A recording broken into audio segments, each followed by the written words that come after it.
Hanging a TV from the ceiling or taking one with you while you're traveling isn't practical, and in those cases, a portable projector might be the answer. But is a $400 projector just as good as a $1,000 one? And do you really need 4K resolution? Let's find out. In the first test, we'll see which projector has the brightest picture and the best contrast. Then we'll do head-to-head picture quality testing on 100-inch screens. After that, we'll see which projector has the loudest and highest quality speakers. Then we'll test their battery life. We'll look at their automatic focus, Keystone, and built-in aiming solutions. For gamers, we'll test input lag, and last we'll look at their built-in app compatibility and smart OS performance. With a street price of $429, the least expensive projector we'll be testing today is the Nebula Capsule 3. The Capsule 3 has 1080p resolution and an LED light source. The Capsule 3 is extremely small and weighs just 1.8 pounds despite its sturdy construction and built-in battery that Nebula says will last 2.5 hours. For connectivity, the Capsule 3 has a 3.5mm audio jack, a full-size HDMI, USB-A, and it's powered by USB-C. Using the ANSI lumen standard, taking 9 separate readings while projecting an all-white screen, I measured the Capsule 3 at 161 ANSI lumens while plugged in, which is only 80% of Nebula's claimed brightness, and it dropped down to 112 lumens on battery-saving eco mode. Comparing the all-white screen to an all-black screen, the Capsule 3 had a contrast ratio of 357:1, and measuring the fan noise from a distance of 18 inches on full brightness, the Capsule 3's fan was noticeable but not distracting at 38.3 decibels.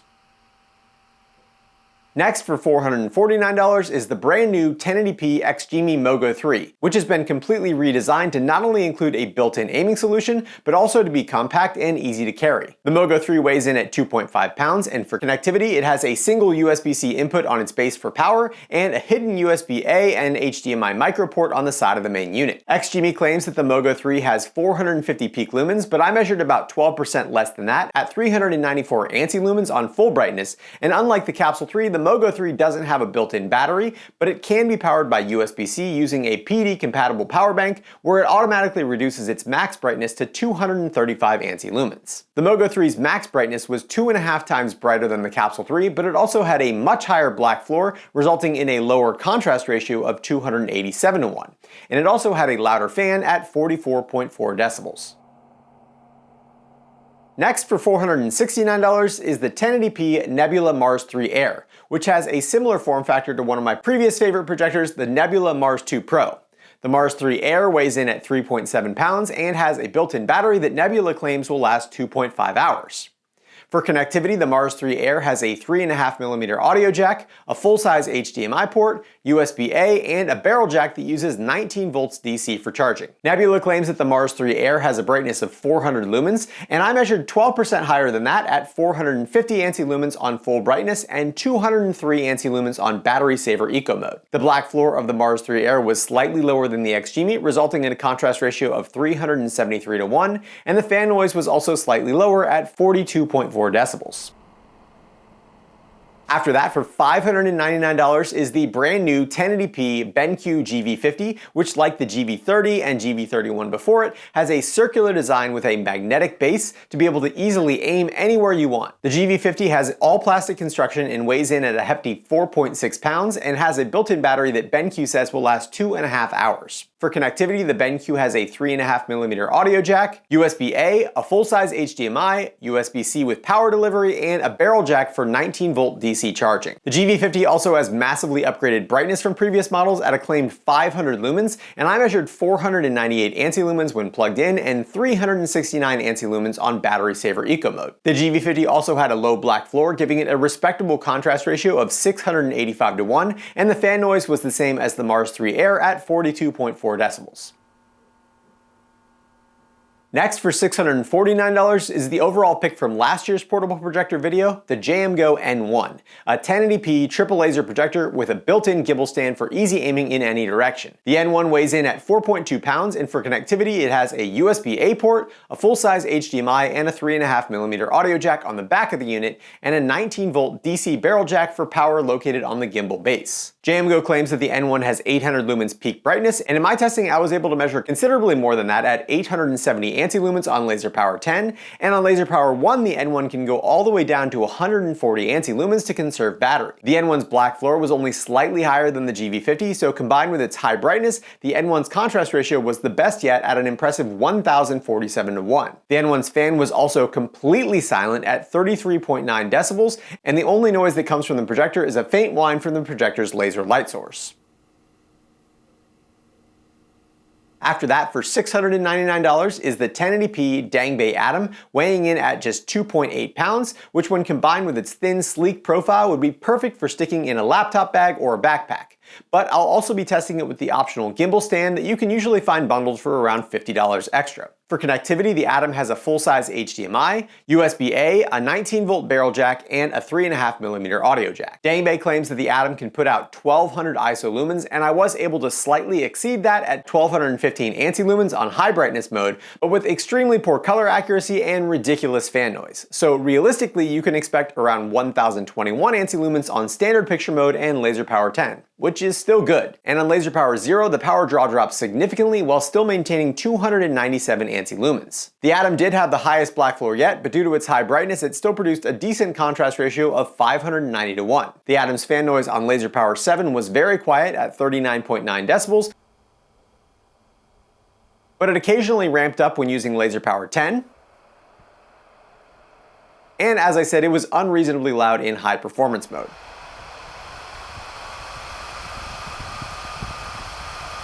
Next, for $849 is the other top pick from last year's video, the rugged 1080p Nebula Mars 3. Weighing in at 10.2 pounds, the Mars 3 isn't exactly portable, but it's made to be the ultimate camping and backyard projector with a huge 185 watt-hour battery and dust, water, and drop resistance. Nebula claims that the Mars 3 can output 1000 lumens, and my 1-year-old unit still got very close to that at 969 anti-lumens on standard brightness and 344 lumens on battery-saving eco mode. But the Mars 3's black floor is unfortunately the highest yet, leading to a contrast ratio of just 315:1, and the fan noise was 42.4 decibels.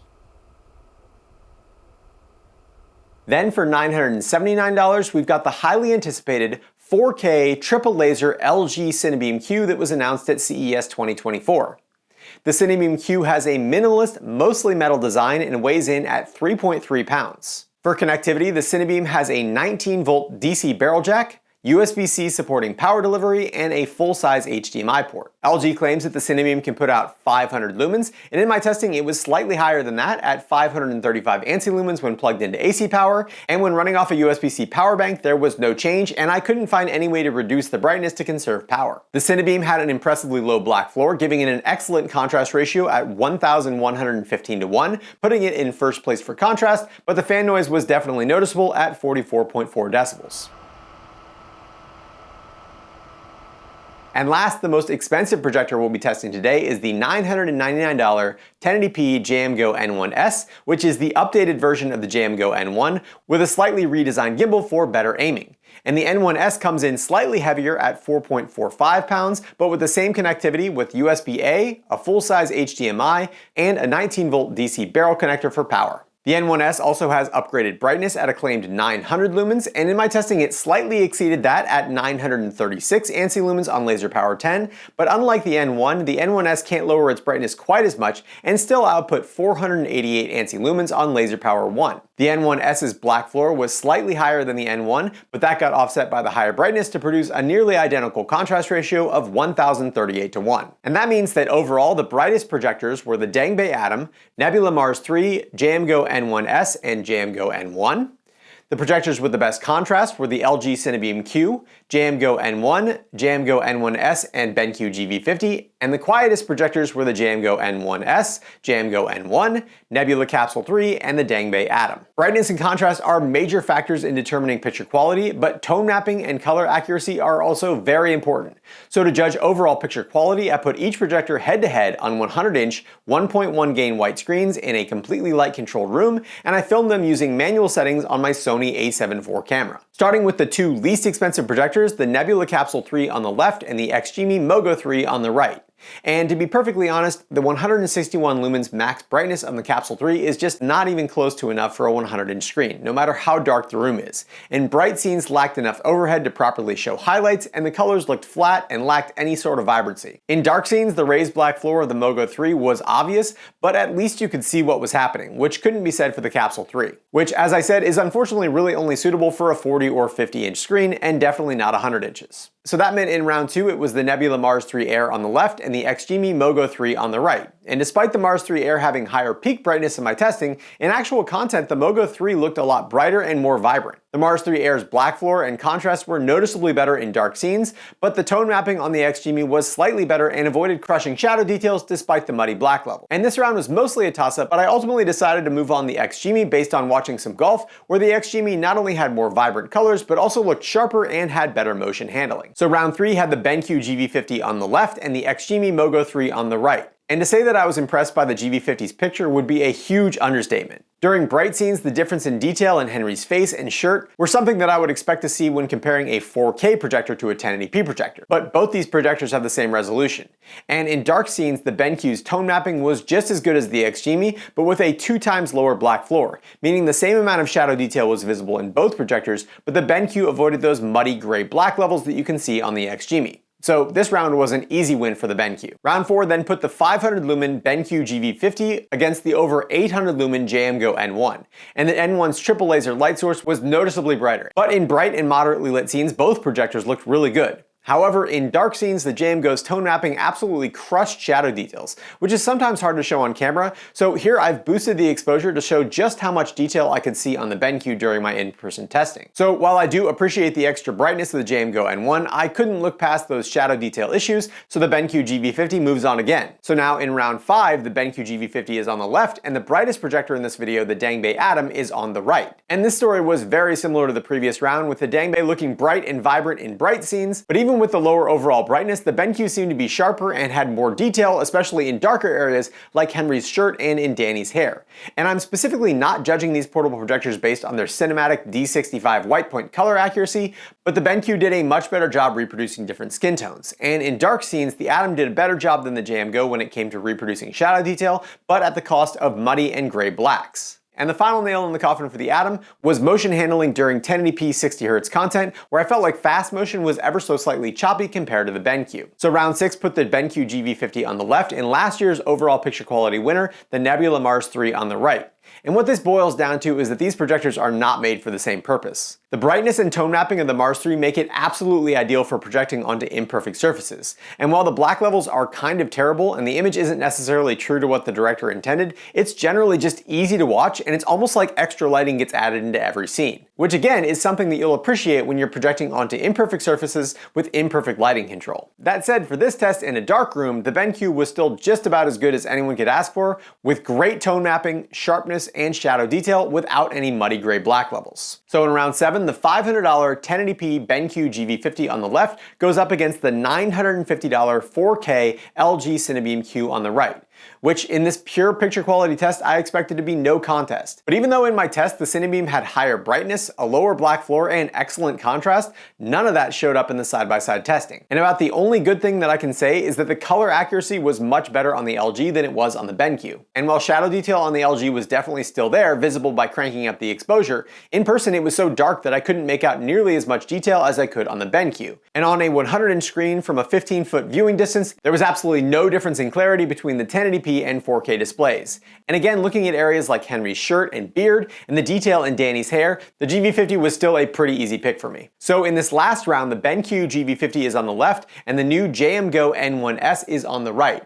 And the N1S was absolutely awesome and was basically the perfect combination of increased shadow detail like the Nebula Mars 3, combined with twice the brightness and a better contrast ratio than the GV50. And although the JMGO N1S is almost twice the price of the GV50, it might be nearly twice as good when it comes to picture quality. And it it was an absolute pleasure to watch, with one major exception, and that's if you get really close to the screen during dark scenes, you can see individual flashes of the red laser that look like tiny ants crawling on the screen, which you can kind of see when I crank up the exposure, but from a normal viewing distance, these weren't noticeable to me at all, and definitely didn't take away from the overall picture quality. So after all the testing, here are the final rankings for picture quality, with the JMGO N1S in first, the BENQ GV50 in second, and the Dangbei Atom in third, and I still think that the Nebula Mars 3 is probably the best for viewing in an area with some ambient light. Because these projectors are meant to be portable, it's also important that they have good built-in speakers that are not only loud enough, but high enough quality that you'd actually want to use them. So to test sound quality, I played the same clip from Star Wars Episode 9 on max volume, and I measured the peak audio level in decibels, and I also have a overlaid frequency response graph divided up into 3 different sections for bass, mid-range, and treble. Starting with the only one that I wouldn't even consider using, the LG Cinebeam Q's speaker sounds like the ones that used to come in computer towers and was mostly responsible for making error beeps. It seriously sounds worse than a cell phone, and I feel like LG should be ashamed for including this in an almost $1,000 portable projector.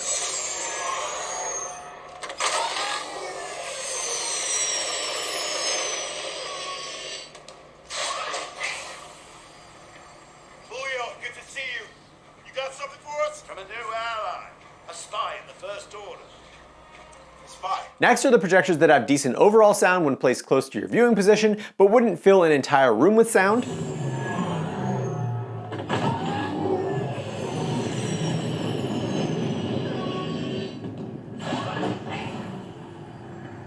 Julio, good to see you. You got something for us? From a new ally, a spy in the First Order. Spy.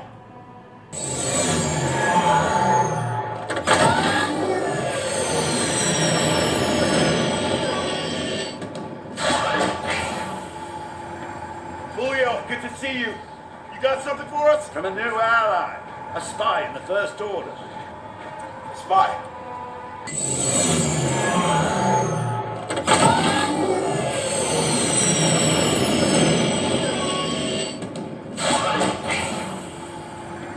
Julio, good to see you. You got something for us? From a new ally, a spy in the First Order. Spy.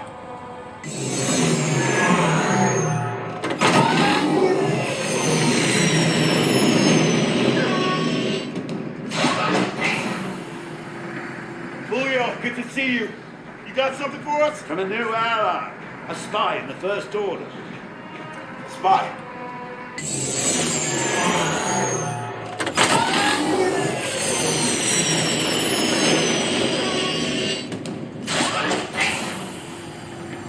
Julio, good to see you. You got something for us? From a new ally, a spy in the First Order. Spy. Then you've got the projectors that would be good for group viewing in a small to medium-sized room.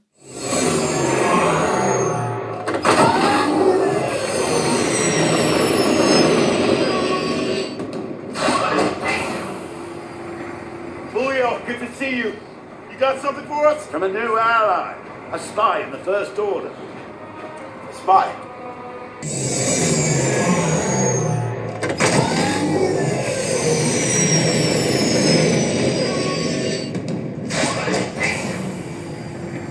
Julio, good to see you. You got something for us? From a new ally, a spy in the First Order. Spy.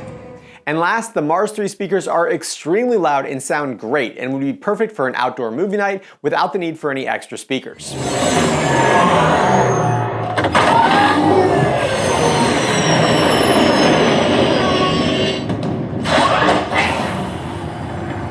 Julio, good to see you. You got something for us? From a new ally, a spy in the First Order. Spy.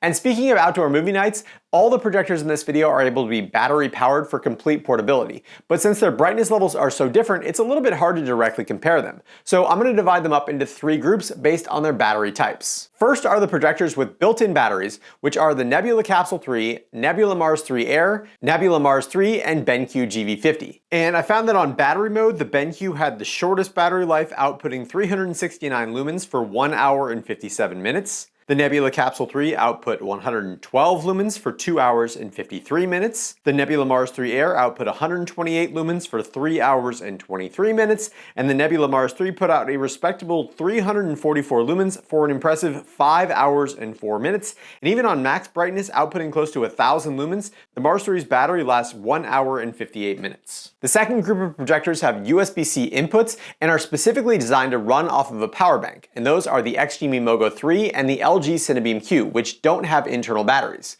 Though it is worth noting that the Cinebeam Q had a much lower compatibility with battery banks and didn't work with my Anker 737 power bank. And this group also has the BENQ GV50 and Nebula Capsule 3 that can use USB-C to extend their internal batteries. And then the third group of projectors use barrel connectors for power and are not necessarily meant to be powered by power banks, but it can easily be accomplished by using a 100-watt PD-capable power bank combined with a 20-volt USB-C to barrel adapter. And those are available on Amazon for around $10. And those projectors are the JMGO N1, JMGO N1S, and Dangbei Atom, which don't have batteries of their own, and the Nebula Mars 3 Air, which can use a battery bank and barrel adapter to extend its own built-in battery. And when you combine all the built-in batteries with a 20,000 milliamp hour battery bank, you can see that all three Nebula projectors ended up on top, with the Capsule 3 chugging along at 112 lumens for 7 hours and 14 minutes. The Mars 3 Air puts out 128 lumens for 7 hours and 5 minutes, and the Mars 3 can put out 3 times that brightness for 5 hours and 4 minutes using only its internal battery. And last, to try to standardize power draw and battery life, I adjusted the brightness to as close as possible to 400 lumens for each projector, and then I divided the brightness by the power draw to determine the efficiency in lumens per watt. And in this test, the JMGO N1S was the most efficient with a brightness of 488 lumens, drawing just 33 watts.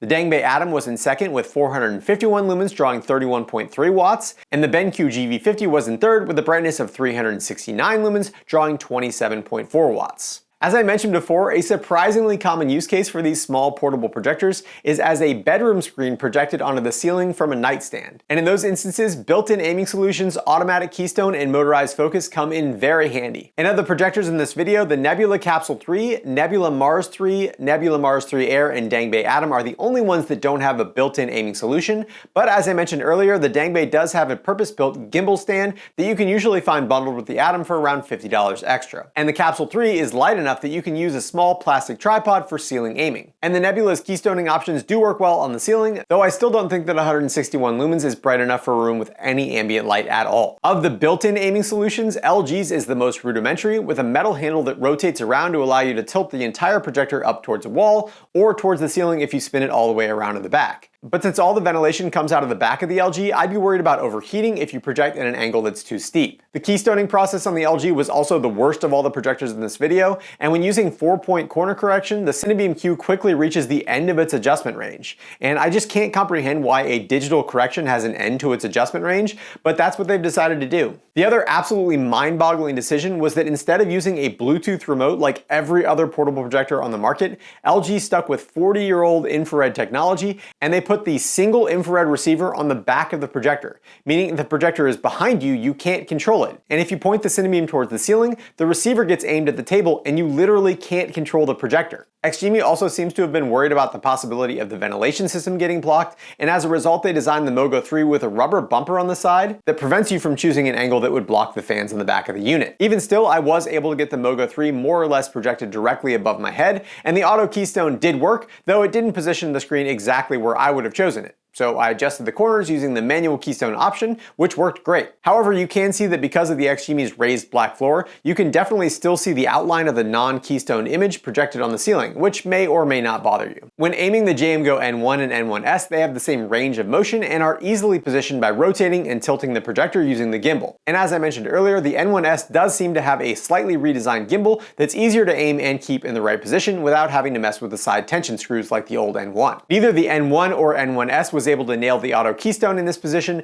but the manual keystone was fast and easy to use, and I like that on the N1 it's got the option to save a screen position, but it looks like that option didn't make it into Google TV on the N1S. In my opinion, the BENQ GV50 has the best overall aiming system, and it's definitely the most suited for ceiling projection. Not only because it has all its ventilation and connectivity on the sides of the projector rather than the back, but also because in addition to panning and tilting, you can get a small amount of roll by flipping out the extra feet on the base, which lets you set the projector off to the side, like on a nightstand, and project directly overhead with less distortion. And you can see that even though the auto keystone was a miss, after manual keystoning, the extra roll from the GV50's base let me project a slightly larger screen from the exact same position on the nightstand, even though all these projectors have the same throw ratio. And the higher contrast and lower black floor also meant that the non-keystone projected border was a lot less visible than it was with the XGIMI. However, the Dangbei Atom's optional gimbal is technically the most flexible, because it has pan and tilt on the top of the gimbal itself. So you can not only rotate the whole base, but you can also change the pan of the projector itself, which then changes the roll. But it's not the most intuitive system, and the BENQ GV50 system is definitely easier and faster. The Dangbei was also the closest to nailing the automatic keystone, and it only needed some very minor adjustments using the manual system. And although the raised black floor of the Dangbei made the non-keystone border more visible, the overall image was extremely clear and bright and would be usable even in a room with some ambient light. However, there are two things to keep in mind when you're using keystone. First, the more keystone you use, the less resolution your final image can have, because all the areas outside of your keystone screen are just wasted pixels. And second, doing huge geometric corrections takes processing power and time. So if you want to play video games while using Keystone, your input lag is going to be really high. And measuring input lag using the industry standard Leo Bodner lag tester, only the Nebula Capsule 3 and Nebula Mars 3 Air had even remotely acceptable input lag times using Keystone at around 61 milliseconds. But that's generally still too high for most video games. Thankfully, putting the projectors in gaming mode without Keystone leads to significantly lower input lag, with the XGIMI Mogo 3 leading the way with 22.2 milliseconds, but all the projectors except for the LG Cinebeam Q were under 35 milliseconds, which is fine for casual gaming.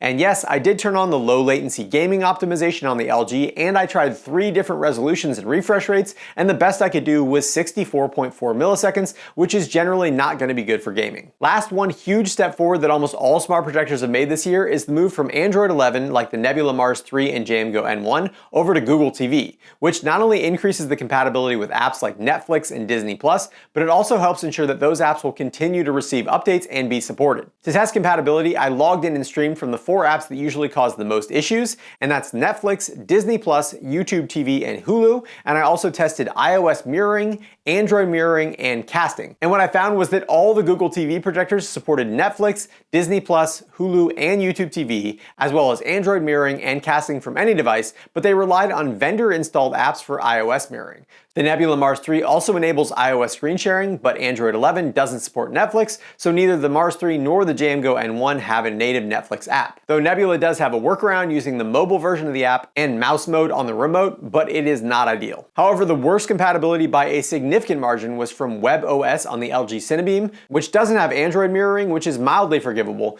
but it also doesn't have YouTube TV or Hulu, which are 2 of the 10 most popular streaming services in the world. So conclusion time, all things considered, which portable projector is the best? If I had to pick one projector to do it all, the BENQ GV50 is an easy pick. It's got great picture quality, a 685:1 contrast ratio, a built-in battery with 2 hours of unplugged playback, plus the ability to extend that using a power bank via USB-C. It's got great speakers, low input lag, an awesome built-in aiming system, good keystone, low power draw, low fan noise, and great app compatibility. And at $599, it doesn't completely break the bank. And honestly, I don't have anything bad to say about it other than I guess it could be brighter. And on that note, if you need something brighter to contend with ambient light, I think that both the JMGO N1S and Dangbei Atom are pretty great picks. But the JMGO has nearly twice the contrast and slightly better speakers, albeit for $300 more. And when you compare the stats, there's no question that the JMGO is better, but I'm not sure it's $300 better, or even $250 better if you get the Dangbei gimbal stand, which is another plus for the Dangbei, because if you remove that stand, you get the perfect slim travel projector to throw in a backpack or a laptop bag for presentations or just movies on the go. And my last recommendation is still the Nebula Mars 3, which has a completely different use case than every other projector in this video. As I said before, the Mars 3 is the ultimate outdoor camping or backyard projector. Its 185 watt-hour battery can project 1,000 ANSI lumens with screaming loud audio for 2 hours, 400 ANSI lumens for over 5 hours, or it can be your Bluetooth speaker for an entire weekend without even challenging its battery life. So you can feel free to use the USB-A and USB-C charging outlets and the convenient LED light whenever you want. And on top of that, it's water, dust, and drop resistant. But keep in mind that it is pretty giant and it weighs over 10 pounds. As always, there are no sponsored reviews on this channel, but I do have links for all the projectors down in the description, and if you decide to buy one of them, I always appreciate when you use those links, since as an Amazon affiliate, I do earn a small commission on the sale at no cost to you. Thank you so much to my awesome patrons over at Patreon for your continued support of my channel, and if you're interested in supporting my channel, please check out the links down in the description. If you enjoyed this video, please consider subscribing, and as always, thanks for watching The Hookup.